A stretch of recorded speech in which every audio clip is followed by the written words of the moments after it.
Hi everyone. Isn't springtime wonderful? There's so much to do out in the garden.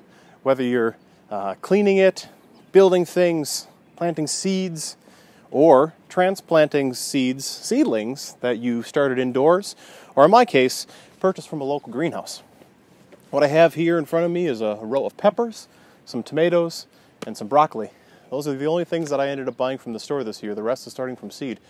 But I thought I'd take you along and show you my techniques for taking those potted seedlings and properly taking them out, putting them in the ground, and having the most likely chance of success throughout the gardening season. So, with that, here's what I do.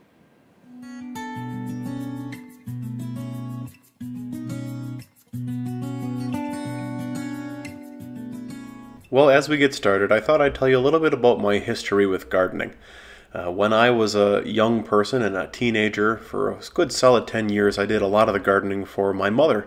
Whenever we would buy our annuals, it would be my job to, break apart the pots and plant them and keep them watered and care for them all throughout the summer. Really loved doing it. When I was a kid, my grandfathers also both had gardens, particularly my mother's father. He had a very large vegetable garden, so I got to see his techniques for working in ground. So this is my first year having raised beds, but I've been an in-ground clay soil gardener for many years. We've been in this location at this house for 5 years now, and the garden has only grown. It's really wonderful.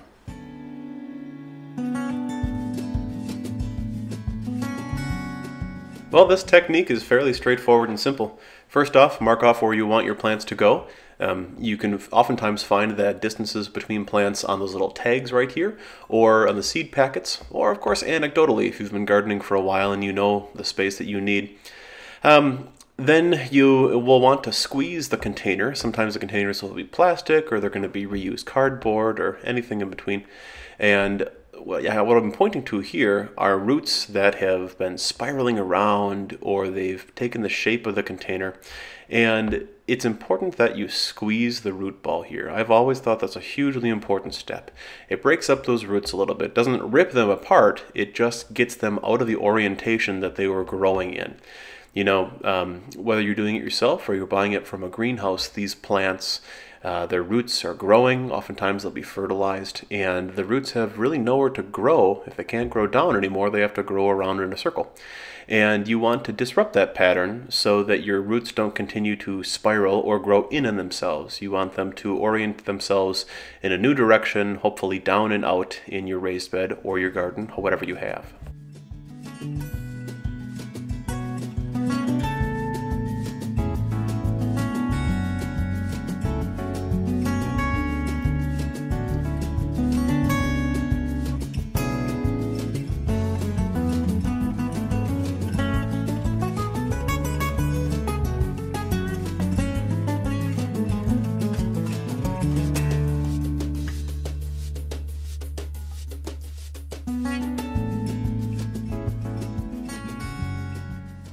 The technique here for plants that come in 6-packs, 4-packs, 12-packs, or any denomination is essentially the same as it was with the 1-pack. Here I'm squeezing the box to get it out of its cardboard enclosure, and you'll notice the roots are growing in all sorts of different directions. And what I like to do then is set them down, and I get either a sharp spade, or if you have a dedicated garden knife or any kind of sharp flat-edged tool, and you kind of cut it like a birthday cake. Now you'll notice the soil is crumbling apart. That's okay. It's still going to be grouped around the roots well enough that it'll last until you transplant it.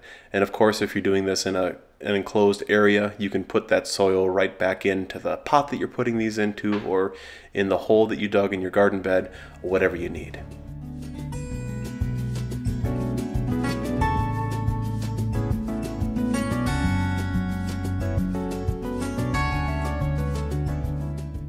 With your plants out of their container, ready to be put in that hole that you just dug, go ahead and put it in there and start backfilling gently. I like to fill up that hole with the plant in it about halfway, and then squeeze the new dirt into the root ball dirt mixture, and then fill it up the rest of the way and pack that down, not super tight like you were stepping on it with your foot, but just a good firm hand tamping like I'm doing here. You can see that plant has got enough stable support, so it's going to remain erect despite the wind and anything else. I'm sure that some people will be quick to leave a comment below saying that you don't need to bother breaking up the root ball, just open up the hole and plop it in there and you're good to go. And my response to that is, I bet that depends on the soil that you're using. Having only grown really in clay and now some amended soil, I've never had much success with that. Experientially, a couple years ago when we first bought our house and we're just planting, a couple of our annual flowers we just put in the ground and hope for the best, and it definitely didn't work. There wasn't enough. There's too much space between the roots and the ground because we hadn't properly backfilled and packed them down, and they just died off, so it's really important. And lastly, as you see me watering here, it's good to water in your plants once you've got them packed into the ground. It gives the roots some opportunity to wake up and grow out towards that nitrogen and surrounding materials, and it's just par for the course.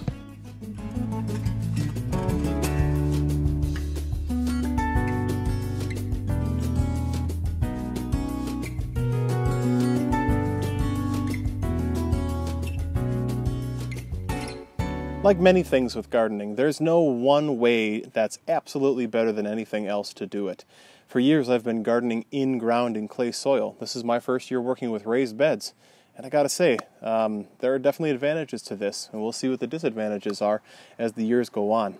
But the techniques that I've showed you today for breaking up those pots and squeezing in the roots and then doing a light watering definitely go a long way in making sure that you're going to have a successful take, that those roots aren't wound anymore, that they're going to be acclimated to their soil nicely, and that you're going to have a nice, successful year.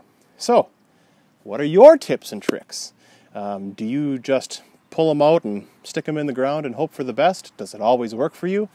What kind of soil are you planting in? All of these things definitely come into play when you're transplanting seedlings. Let us know in the comments section below, and maybe we'll take some Q&A in the next video. Thanks for taking the time to watch this. If you're new, I hope you'll subscribe.